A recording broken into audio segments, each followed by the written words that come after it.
Hi everyone, welcome back to the Understanding and Managing Emotions webinar. Thanks so much for joining us again. And today's the last session, so session 3 of 3. And today Maria and I are going to be talking about what next. So some ideas for how you can put the things that you've learned in session 1 and session 2 into practice and hopefully help your teams. In case there's anyone joining us who hasn't joined the first 2, or in case you're keen to rewatch, they're available on YouTube now, the recordings from session 1 and 2. So if there are any things you want to go back and rewatch, or yes, if you're joining us for the first time today, then you can access them. We'll let you know. We can email you details on how to access them. So yeah, thanks for joining us. Let's get started.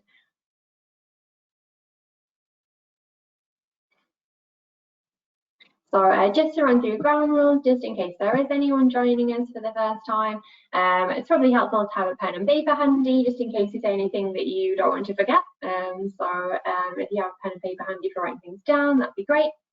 Everyone's on mute so that we don't have background noise, and just me and Maria are visible on camera. But it is possible to let us know if you have a question by raising a hand. Feel free to add questions in the chat box as well. We'll hopefully have some time for questions at the end, but we'll keep an eye on the chat box in case anyone has difficulties with sound or anything like that.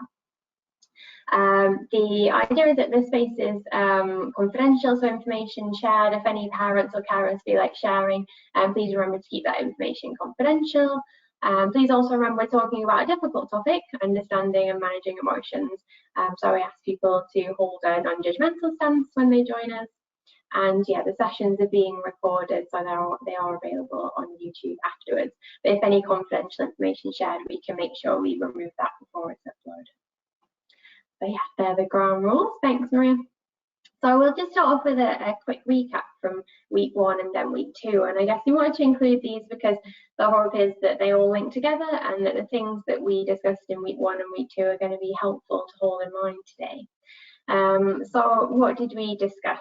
Way back in week 1, we started thinking about why emotions are important and shared the idea that we never want to get rid of emotions for our teen. We want them to feel both positive and negative emotions because that's part of life, and it's important for them to know that negative emotions do happen. We all experience them. That's completely normal. We want them instead to learn that they're temporary, that even when things feel really awful, things do get better. And we want to skill them up with some strategies and ideas of things that they can do to help in those tough times. And yeah, we thought about that concept of emotional avoidance and that idea that actually sometimes as parents or carers, we can feel like we want to shield and protect our teens from difficult feelings, which makes sense. None of us want to see our children upset or anxious or angry. But yeah, like I said, it's important for them to know that emotions are a normal part of life and that there are ways, things that they can do that should help them to feel better when they are experiencing difficult emotions. So yes, yeah, rather than avoiding them and just getting rid of them, it's about helping them to manage them. We spoke about the teenage brain and the idea that it's tricky. So the emotional part of the brain is already developed in teenagers, but the sort of thinking part of the brain, the part of the brain that helps us to problem solve, make good decisions, put ourselves in other people's shoes, that's not fully developed until we're about 25 years old. So it is always going to be tricky for teens to manage their emotions and understand them. But we shared this idea that in the teenage years, the brain undergoes a process called pruning. So that means that the parts of the brain that we use sort of stay with us, they strengthen. The connections that are used in our teenage years become strengthened. And so if we teach our teens these skills around understanding and managing emotions, then they're hopefully things that will stay with them for the rest of their lives. And sort of linked to the teenage brain being tricky, we thought about how important parental self-care is, because no matter how much we teach you about understanding and managing emotions, your teens are always going to struggle with it because of that tricky brain. So it's really important to look after yourselves. Parenting or caring for teens is not easy. So remember to put your own mask on before helping others. So that was week 1, and then last week, week 2. We thought about the concept of flipping your lid. So again, yeah, that idea that the emotional part of the brain is developed in teens, but that thinking part of the brain is still developing. And when we're emotional, it's almost like that thinking part of the brain's been flipped. We kind of use the hand model to think about the emotional part of the brain being at the center, and then that lid flipping when we're sort of dysregulated or when we're struggling with emotions. And so we thought of how different strategies are useful at different times with regards to when our lid's flipped or not flipped. We thought about values and just the idea that it's really important to tune into your teen and what's important to them, because that will, one, help us to understand why they might be experiencing certain emotions. But if we tune in to what they like, what they value, what's important, it will also help us in terms of thinking about what strategies they might use or they might find helpful as well. We then thought about some specific strategies for managing emotions, strategies that help to keep the lid on, so covering your bases that stand for body, achievement, closeness, enjoyment, and stepping back and relaxing. We thought about mindfulness and the importance of trying to get that into daily routine, and the fact there are lots of helpful free apps out there that teens can use. And then we spoke about talking and the importance of talking about feelings and emotions being part of the everyday, and we'll think about that a little bit more today as well. And then we shared some strategies for when the lid has flipped. So when your teens are really emotionally dysregulated, we shared 50 ways to take a break. So step back, do something, an activity to calm down. And we also shared TIP strategies, which stands for temperature, intense exercise, paced breathing, and progressive muscle relaxation. So our whistle-stop tour of the first 2 weeks, we didn't want to take up too much time thinking about that, but hopefully just to remind you of some of the key ideas. And then, as we have done in the first 2 weeks, we wanted to, before we get into the content for week 3, just invite you to take a break.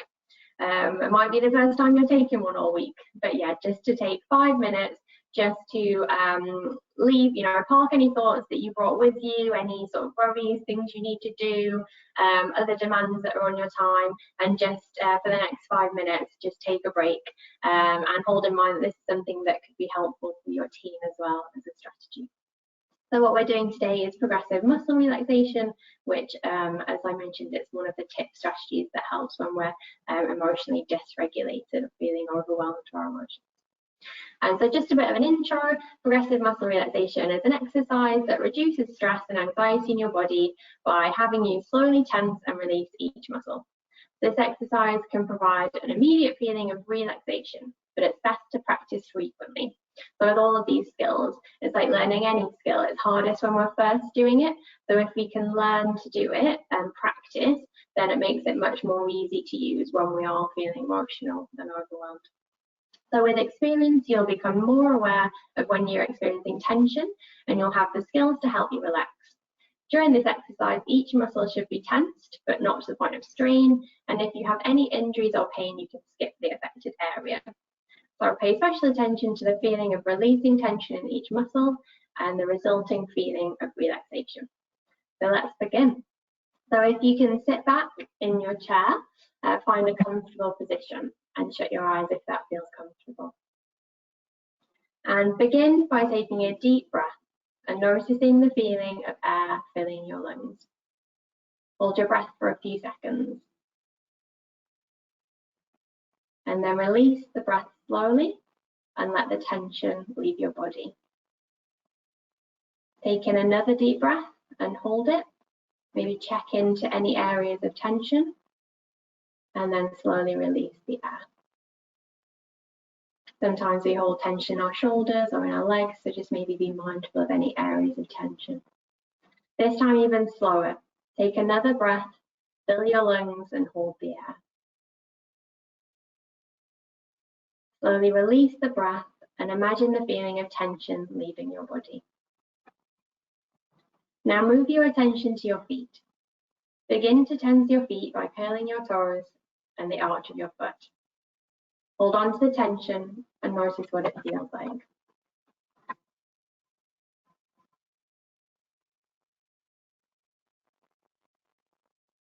Release the tension in your foot. Notice the new feeling of relaxation. Next, begin to focus on your lower leg. Tense the muscles in your calves, hold them tightly, and pay attention to the feeling of tension.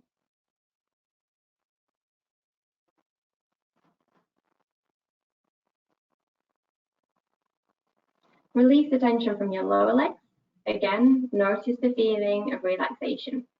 Remember to continue to take deep breaths. Next, tense the muscles in your upper leg. So you can do this by tightly squeezing your thighs together. Remember to feel tenseness without straining.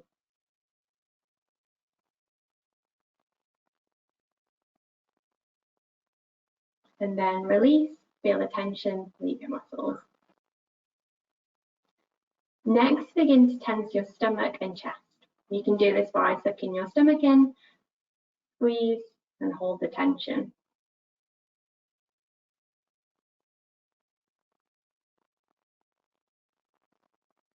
Release the tension and allow your body to go limp, letting yourself notice the feeling of relaxation. Continue taking deep breaths, breathing in slowly, noticing the air filling your lungs and holding it. Release the air slowly. Pay attention to how it feels as it leaves your lungs. Next step, tense the muscles in your back by bringing your shoulders together behind you. Hold them tightly. Tense them as hard as you can without straining and keep going.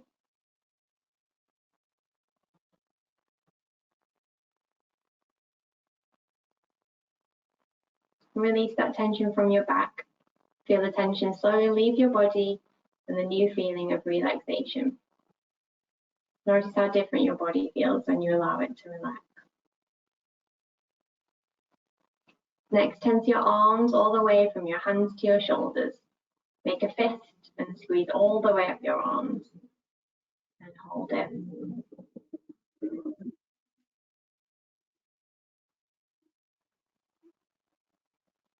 Release the tension from your arms and shoulders.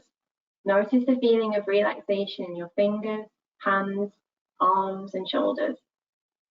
Notice how your arms feel limp and at ease. Move up to your neck and your head. Tense your face and your neck. Use the muscles around your eyes and your mouth.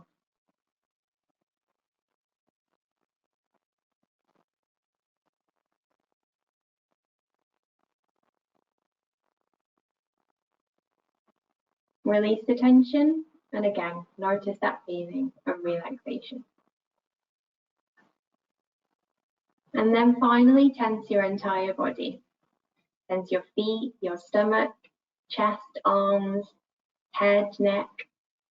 Tense hard, but without straining. And just hold that tension.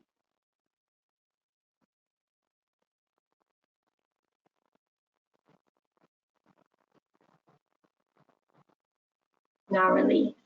Allow your whole body to relax. Pay attention to that feeling of relaxation and how different it feels from the feeling of tension. Begin to wake up your body, slowly move your muscles, adjust your arms and legs. Maybe have a stretch if that feels comfortable. Open your eyes when you're ready.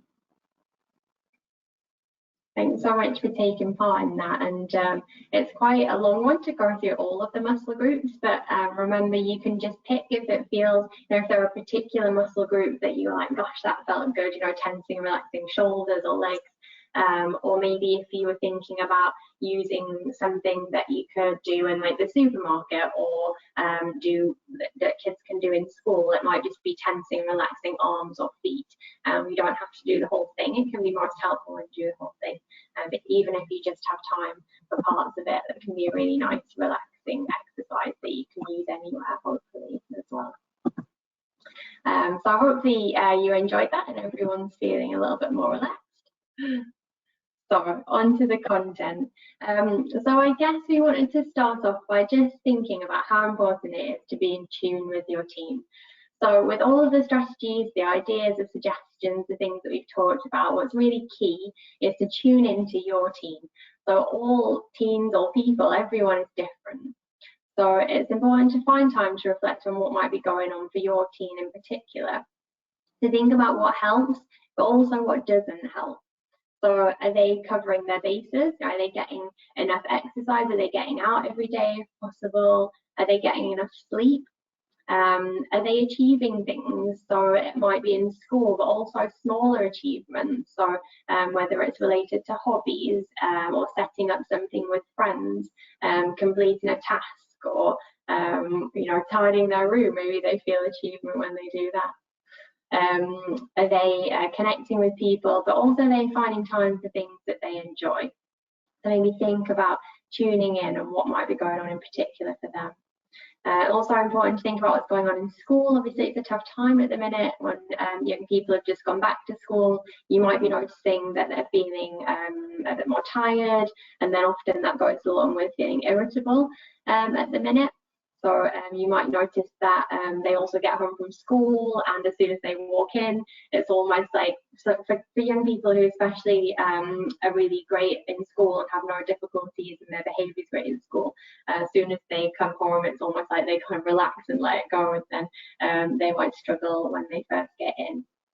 So yeah, really tune into what's going on for them and what might help. So at times when things go well or they seem to manage better, what's going on.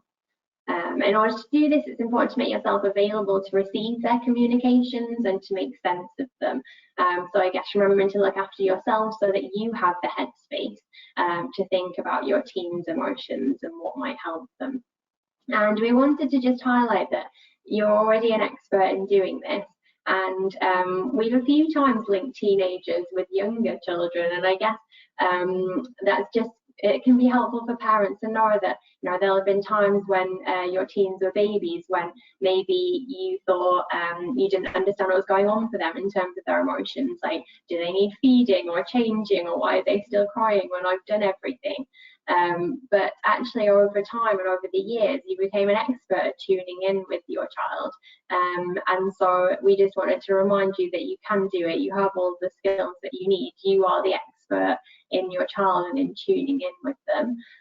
You might have just thought, as they get older they can use their words to let me know what's going on, but that might be still tricky for them. So it might be about remembering how you used to tune in when they were little and trying to figure out their emotions through their body language or their expressions and things. But yeah, remember that you're the experts in your teens, and you have all the skills that you need.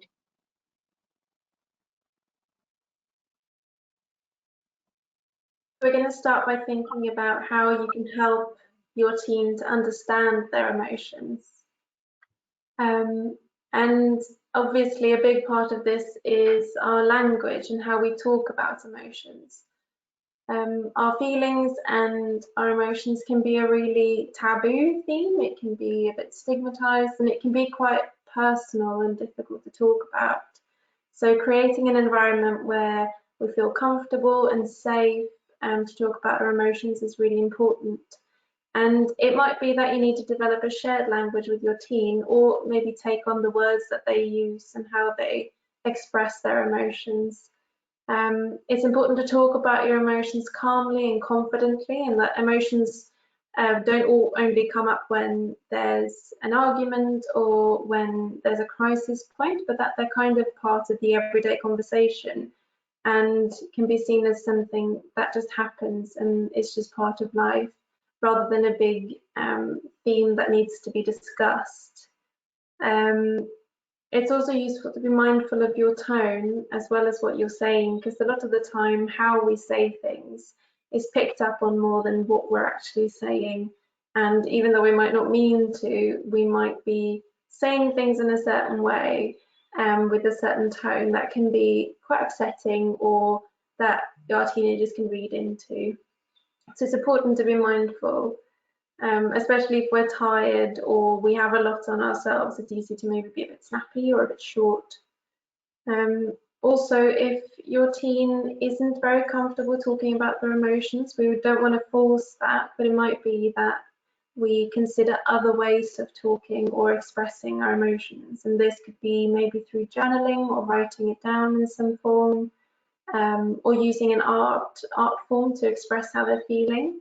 Basically giving them a way to get their experiences out of their heads and onto, or out to a different medium or somewhere else. Because a lot of the time when we're going through something difficult, it can be really hard to kind of think rationally about it or gain a different perspective when it's all in our head. But when we get it out on either paper or speak to someone, it can be easier and it can seem smaller than what it seems like in our head. And also we want to encourage our teams to talk about their emotions and not shy away from them. As Laura mentioned earlier, we spoke about emotional avoidance in the first session, and we just want to teach our teams that although emotions and difficult experiences are really hard, they are part of life and they usually pass, and we don't want to shy away from them. We want to learn how to cope with them. And next here is naming, and examples of this can be, I wonder if you might be feeling worried about going back to school, or you seem more relaxed after going for a walk, how are you feeling? Laura mentioned in a former session that teenagers can really struggle to distinguish between their emotions. As adults, we're quite good at saying things like, I'm anxious because of this. So we can link our feelings and our behaviours and our experiences together. But for teenagers, this can be a lot harder. And so helping them name what they're experiencing, kind of guiding them a little bit through that process, can help them identify these feelings in the future and make it easier for them to express how they're feeling. Because we can't expect them to know what to do about an emotion they don't really understand that they're having. And also this can help them notice when a certain feeling come on and notice when what's triggering them. It might also show them that you're getting what they're going through, or you're trying to at least. We can never fully understand what someone else is experiencing, but the effort is really important and is going to be noticed. Then we have normalizing, and naming and language is a large part of normalizing. If we talk about something a lot in a way that's not negative or part of an argument, and that's not sensationalized, it's just part of the conversation, it's going to feel more normal. In the same way, if we have certain names or a language for names for them, it's going to help normalize. But also, when your teenager comes to you with their emotions, letting them know that whatever they're feeling and however they're feeling is okay. We're all different and we respond to things differently, and there's no right and wrong way to respond when something happens to you. And that's important to know, and that they need to learn what their own responses are to this, because we all do that at some point. It's important that we give teens positive experiences of sharing their emotions so that they will come back and do that more often. So in the same way that it's useful you need to be mindful of the tone you use, because that's going to be either inviting in the future or not so inviting and they're not going to want to talk to it again. It's also important to think about how you respond when your teenager tells you how they feel. Are you responding in a way that feels safe and encouraging, or is it not so encouraging? And we've got an example here saying, it's normal to feel worried about exams. I used to feel the same way. Do you want to talk about it? Using your own experience of having emotions and struggling with them can be really valuable. As adults, it might sometimes seem like we don't have difficulties, or that we won't understand what they're going through, but seeing that someone else is also experiencing difficult things can be really useful. And we mentioned last week some of the talking traps that we can fall into that aren't as helpful or don't feel very helpful. So trying to avoid saying things like, don't be silly, or there's nothing to be worried about, or at least, can feel quite invalidating. And so trying to avoid that and be aware of when these come up, because that's also, it's part of being a parent and you want to make sure that your children are okay. but we want to normalize the fact that we have emotions, and that's okay. And the last part, we just want to talk a little bit about encouragement and praise and rewards. And these are things that might be more a focus with younger children, but they're equally important, as important with teenagers. So praising them and encouraging them when they come to you and speak about their emotions, to encourage them to do that again, and maybe help them understand that when they share with you how they feel, it means that you can help them and support them better, and that you really just want to understand what's going on. So one example is, I'm glad we could talk about how you're feeling. It helps me to understand what's going on for you. It can be really valuable to communicate that with your team. Laura, do you have anything else you want to add to this section before we move on? I guess just, yeah, like you said, it can often feel like these things are more often things we use with younger children. And so again, it is just about tuning into what your teen can handle. You know, they might sort of cringe if you praise too much, but maybe it's finding a way to do it a bit more subtly or a little bit more gently. And the same with rewards. You know, it's probably not as easy as like if you behave in the supermarket, you'll get a chocolate bar at the end of it. But in terms of thinking about rewards, you know, it might be, you know, you've gone back to school after 3 months off, you've managed really well. Let's do something to celebrate at Easter, like let's do a nice family day out, or let's like cook a nice meal together, let's have a movie night. So yeah, I guess it's about tuning in and thinking about how you can use encouragement, praise and rewards with teens in a way that feel acceptable to them, and that they don't cringe too much about.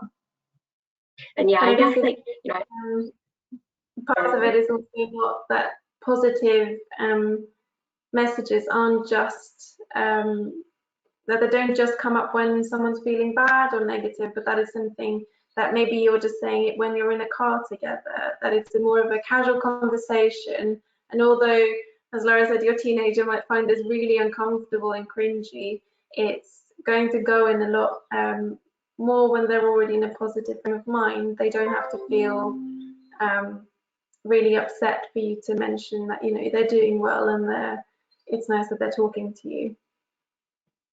Yeah, I think that's a really important point. Sometimes we can just wait until things are really tough to start thinking about, you know, supporting each other or supporting someone or offering praise or asking someone how they're doing. But I guess what we're asking or like suggesting is that it becomes part of the everyday. And for lots of adults, talking and, you know, expressing feelings is difficult as well. And I think that's okay to just name that and let your teen know, because I think, you know, if they find it uncomfortable, it's probably helpful for them to know that you do as well. But, you know, let's figure out a way together that we can do it that feels okay. Like sometimes maybe doing it while you're walking or on a drive can feel less intense than like, let's sit down and talk about your feelings. But yeah, it's okay to let your teens know that you find it tricky as well, because that might actually be helpful for them to know that. I think we can go on to the next bit. Thanks, Maria. So in terms of like managing, so helping teens to like learn strategies and skills to manage their emotions. So we've kind of shared these into 3 categories that are on the next slide. So we've got modeling. So I guess that's, you know, letting your teens see these strategies by doing them yourself. And hopefully we've shared some that you can use and you can show your teens. Coaching, so teaching them skills, and then offering support and encouragement as well. I guess, yeah, trying to offer encouragement for things we want to see more of, and supporting them to learn new things. We'll go into these in a little bit more detail. So the first one, I think, is modelling. Yeah. So I guess this links all the way back to week 1 when we thought about the oxygen mask metaphor and the idea of how important it is for us to put our own oxygen mask on before helping our teens, because if we run out of oxygen, then we're no use to them anymore. So that's part of it, but another part of it is to really think about the messages that we give to our teens about looking after themselves and their own well-being. You know, I'm sure you want your teens to look after themselves and to keep looking after themselves and being happy and healthy when they're adults and maybe when they're parents or carers. So it's important to model that yourselves and, you know, show that looking after yourself is important so that they internalize that and then do that for themselves as well. So maybe, yeah, thinking about what kind of things do you do to take care of yourself and how do your teams know? And that you might communicate that with them just simply by naming it, like, oh, I'm feeling a bit stressed today, so I'm gonna go for a walk at the end of the day or out in the sunshine while it's here, or I'm gonna, you know, take 10 minutes to just relax and have a read. It might just be about making it a bit more explicit, the things that you do to take care of yourself. And then coaching, so I guess this is a bit more about direct teaching, and so encouraging your teams to cover their bases, teach them the importance of looking after their body, of achieving things, of connecting with people, but yeah, also definitely finding time for enjoyment too, and teaching them how important these things are in terms of maintaining well-being and living a life that we love and a life worth living. Teach your team skills that work for you. So, you know, if you enjoy cooking or yoga, exercise, maybe you find cleaning relaxing, talking to people, having a bath, drawing, journaling, teach them the skills that you know that work for you, because I think they're much more likely to take that on if someone can say to them, this works, this really works. And really important to tune into their likes and dislikes when making suggestions or trying to teach them skills. And if it's hard to figure that out, like if you're in a place where you feel like you don't know your teen that well at the minute, then you might start by talking to other parents about what helps their teens. It can be really helpful to share ideas and experience with parents or carers who are going through similar things. And in terms of support and encouragement, I guess, yeah, like Maria said, we really want to encourage teens to talk or find a way to express these difficult feelings, because they're inevitable and they will come up and we can't just get rid of them. So if we don't find a way to express them or an outlet for them, they can often build up and overwhelm us. And I've noticed so many times that when working with teens that they'll say they worry about burdening their parents. And often I find it helpful to share with them the idea that, you know, your parents know you better than anyone in the world, and they're going to know when something difficult is going on for you. And often it's harder to know that there's something, but that they don't know exactly what that is or how to help. So that might be something you can share with your teens. If you think they might be worried about burdening you, let them know that, you know that things aren't great at the minute and you want to help with that, and that, you know, it's not about being a burden. It's important for us to share how we feel with people. And so, yeah, offering that safe space for them to talk where they feel as comfortable as possible, encouraging them to talk at the first signs of trouble. So obviously, if we do this, it's less burdensome for people if we can let them know when we're struggling a little bit versus if we wait until things get really difficult. So that can be a way, if your teen's worried about burdening you, you can kind of, you know, use that to say to them, let me know as soon as possible, and then, you know, it won't be as difficult for us to figure out together.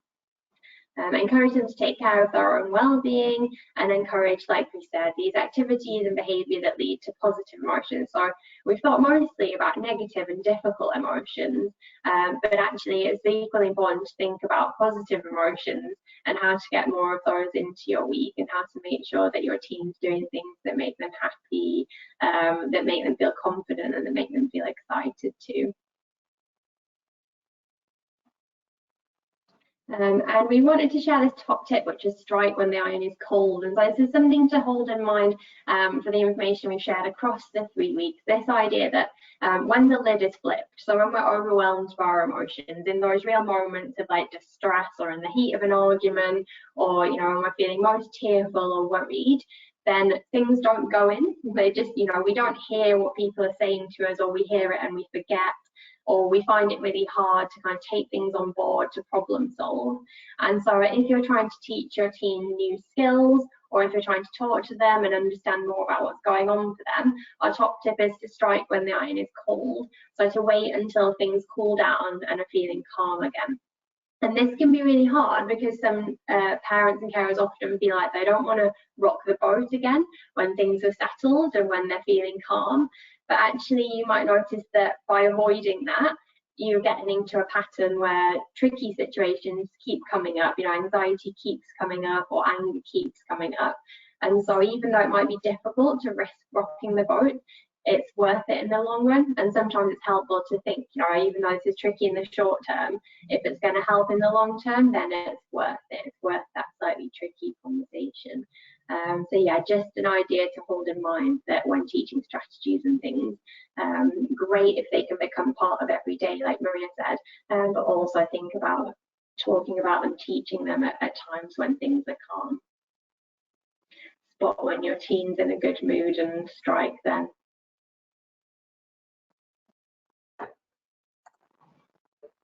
So we're going to talk a bit about how emotions and behaviour affect each other. And when we think about managing behaviour, we think about behaviour as a way that your teens communicate their emotions.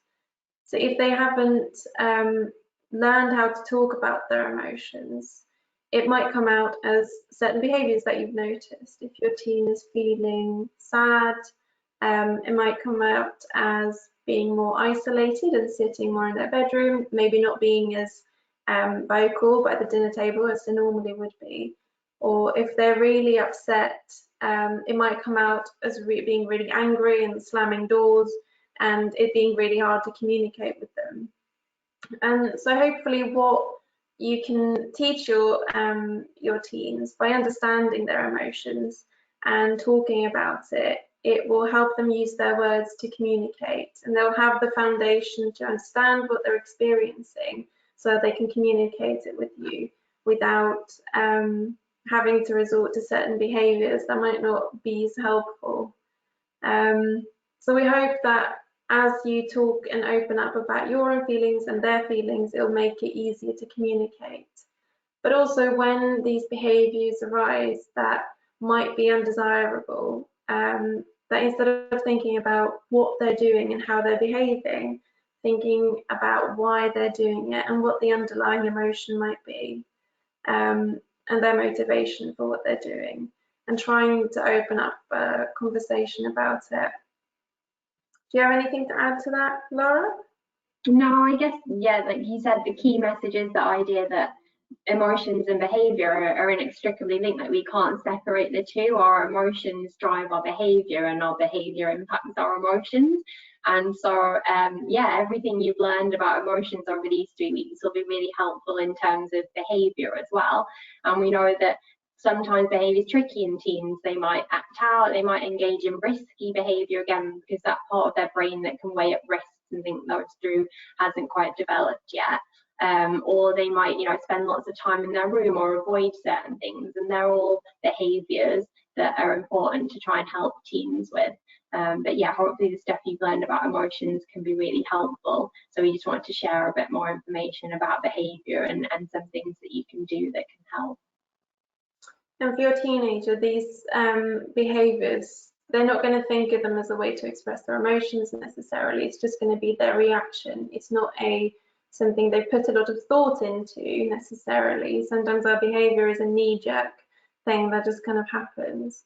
And as they get better at understanding their own emotions, they will get better at managing their own behaviours as well.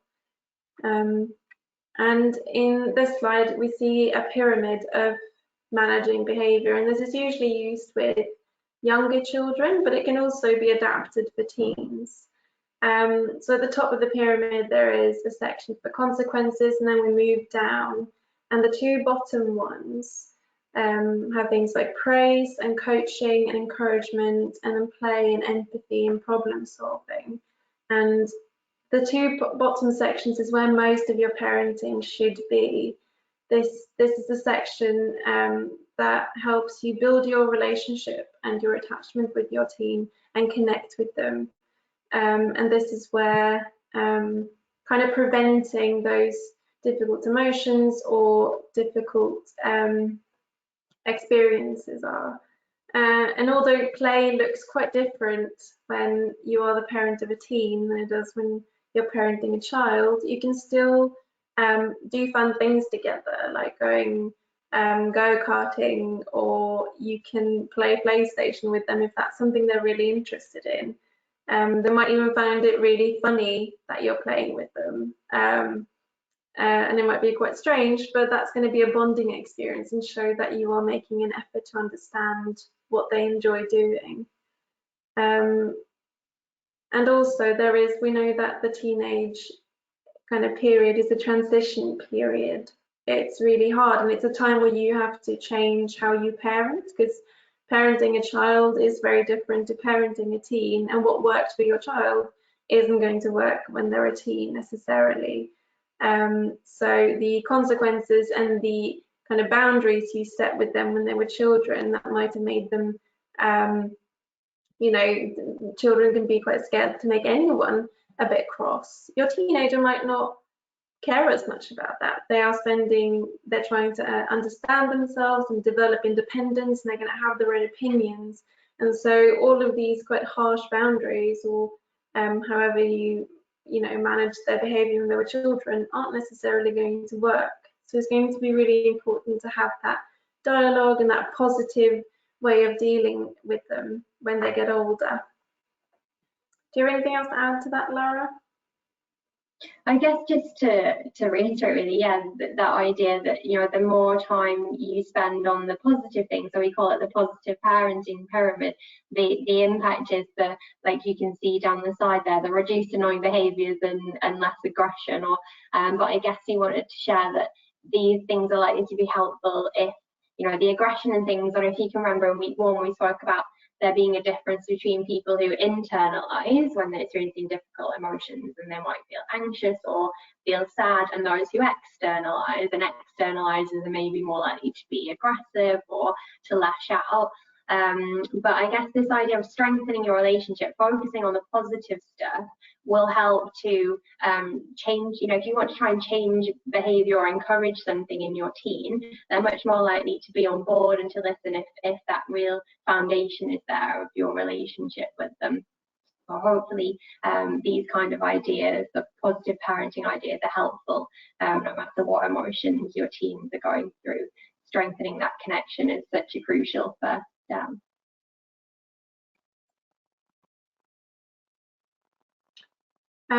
And very fitting to that is connection before correction. So doing these positive things and making these positive changes will help when you do need to maybe confiscate a phone or be a bit stricter. They'll be, as Laura said, more on board. And so we have a list here of some things that you can do. And the first one, reconciliation gestures. So a small act or a gesture to show love and to strengthen their connection. The next one, praise and appreciation, and that this should occur more than criticism. So you should be more used to praising and encouraging your child than you criticize them. So I don't know if you've experienced this, but any sort of criticism remains, or you remember that for longer than you remember the praise. We do need twice as much praise normally than we need criticism, because praise goes away a lot faster. Reflective listening, so avoiding lecturing your teens and just being there to listen, and maybe you can reflect back a little bit, but not, you know, lecture them on what they should be doing or how you would have done it. Empathy, not sympathy, and this one can be a bit confusing sometimes, because some of the things that we're used to saying feels like it's empathy, but it might not be. And we want to make sure that your teen don't feel like you feel sorry for them, but that you're understanding of their experience or trying to understand their experience. And part of that is the language that we use, and keeping in mind the child underneath the negative emotions, and that your child isn't only the negative emotions that they experience. And showing an interest in your teen, so what they're interested in, why they're doing what they're doing instead of what they're doing, and that might mean that you need to do things a bit differently or adapt to what they want. Or it might be that you need to be willing to make changes to what you do, instead of butting heads, and showing them that you are willing to make change might encourage them to make a bit of change. Do you want to add to that, Laura? I maybe just I was thinking about the why, not the what, and how important it is. You know, when we start, teenagers develop their own interests, their hobbies. That's part of them becoming independent. And so sometimes, yeah, like Maria said, at me, it's about doing things because you care and you want to show your team that you love them, and also that their interests are interesting, and the choices that they make are good choices. That's all important in terms of building their confidence. And so sometimes, yeah, it's important to think about why we're doing something, because we love them, we want to build their confidence, rather than what we're doing. And yeah, that might mean that you're watching YouTube videos of anime, or people playing Fortnite, or you're having a kickabout when you're not really interested in football, or something like that. But yeah, so it's why we're doing things rather than what we're doing that's important. And sometimes it can be helpful, again, to reflect on our own experiences, of those relationships that we had with people where, you know, if they gave us some advice, we took it, or, you know, if they said something to us, it stuck with us and we listened.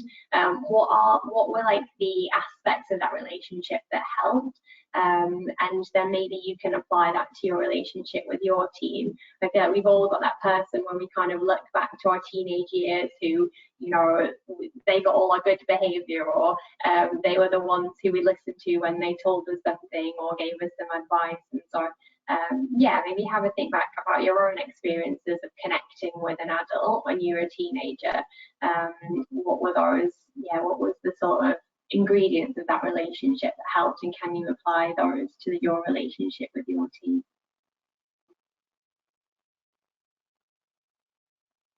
And yeah, a key way, you know, in terms of all these things, they're talking about strengthening your relationship in order to see change and encourage change in your teams in terms of how they manage emotions. And a key part of this is quality time. But we wanted to stress that it is about quality, not quantity. So we're not suggesting you all have to like find an extra 2 hours in your day to spend one-to-one with your team.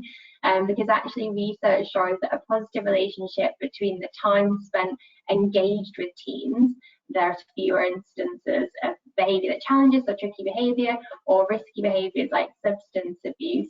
And so yeah, it's about that engaged time. It's about putting away, you know, your devices, distractions, and giving them your full attention. Even if, you know, 10 minutes a day will be great if you don't have any time for that right now. But yeah, we just want to bust that parenting myth that the more time you spend with your kids, the better, because it's about the quality, not the quantity. And just wanted to invite you to sort of reflect on your relationship with your teen, think about what you're doing already. Could you maybe do a bit more of it? But also, what new ideas could you try as well? And this has been a theme throughout the 3 workshops, that we just wanted to remind you about the importance of this stop, look, and observe. So, you know, teens know how to push our buttons, and they will do that. But before we get drawn into sort of, you know, arguments, or, you know, getting upset with them, getting angry, it's important to stop, look, and observe, and think, you know, what's going on for my teen? What emotions are underlying this behaviour? Is it anxiety? Is it worry? Is it sadness? Is it shame? Shame is a huge one, especially for teens when they're going through lots of changes and just kind of finding themselves. And how are your own emotions impacting on your response as well? So, you know, if you're feeling rejected by them, then that might be more likely that you end up getting into a clash with them, because they've hurt your feelings as well. So sometimes we think about parents needing almost like a shield that they have. So it sort of protects all the insults and the unhelpful or the hurtful things sort of bounce off the shield. Because if we kind of get caught up in how we're feeling in that moment, it can distract us from focusing on what our teen is going through. So yeah, I just wanted to remind you about this importance of stopping, looking, and observing, really reflecting on what's going on, what's going to help right now, what's not going to help so much. And before we let you go, and before we finish up the 3 workshops, so this is the last task, we just wanted to invite you to list 10 of your teen's strengths and/or positive qualities. And we want you to do this because often, you know, when things like anxiety or low mood or anger or difficult behaviours are around, it can often be the thing that we become focused on. You know, it makes sense. You know, maybe it's because we're worried about it, or maybe it's the thing, you know, it's anger or sort of aggression. It's the thing that's in our face, the thing that we feel like we need to manage and sort out. But that can actually mask all of your teen's strengths and positive qualities. And sometimes in terms of developing that empathy and, you know, reminding yourself of all the great things about your teen, it can be really helpful just to take a moment to do that. And we'd absolutely love if anyone is happy to share any of their teen's strengths and positive qualities in the chat. That would be really nice as well. We'd be really keen to see them. So yeah, just take a minute with your pen and paper and jot down some positive qualities, but please do share them if that feels comfortable as well. We've mentioned how kind of the teenage period is so is talked about in such a negative way, so it's useful to kind of actively think about what your teenager does well and why being a teenager can be really exciting or interesting, or the positive focus on parenting is usually on the kind of first years of life when, you know, they start to talk or they walk or they, you know, there's all these achievements, but we don't really think a lot about the things that teenagers achieve and learn and do that's very specific to their age. Oh. I'm going to see, I think we have someone has said, oh, someone's teenager is really good with younger children, has a really good sense of humour, interested in world events and concerned about others around in the world. That's really lovely. Oh, that's so nice. It's so nice to hear, especially when we've spent all this time thinking about difficult things like negative emotions and difficult behaviour. It's really nice to hear about the positive. Yeah. Do we have any more, Maria, or I don't know if anyone else wants to share before we finish up, but hopefully if not, you've written them down and maybe you can share some with your teens if you think that they'd receive that. Maybe drop one into the conversation this evening. No, we don't have any others, but hopefully we've made you think about it, which has been nice. You can walk away and have a little bit of a different focus. And then the last slide was just sharing some services, some apps. So CAMHS is a really great app for young people. They can access free online counselling that is 24 hours a day. So even if their young people are open to first steps, they might be on the wait list, or it might be that they want to talk to someone in the evenings or the weekends when we're not around. So CAMHS can be a really great app that they can have on their phone. There's also discussion boards and resources on there. Young Hackney, the Mix and Hackney Quest are all services. Young Hackney and Hackney Quest Hackney-based services. So Hackney Quest, for instance, has mentoring. It has evening after school clubs for kids. They do lots of really great things, and there are lots of people there who are now volunteering and used to go when they were children. So it's a really nice community in Hackney Quest. But these are all services that you can access for free. Obviously, first steps, if you're not already open to us, you can make self-referrals to first steps or speak to your GP. Childline, their website also has some helpful information and things as well. So hopefully, even though it's our last session, we'll share with you some ideas that can kind of help in terms of keeping learning about teens and their emotions. And yeah, it's really great that you've come today and engaged with those 3 sessions in terms of wanting to support your teens. It says a lot about how much you love and care for them. So thank you for joining us.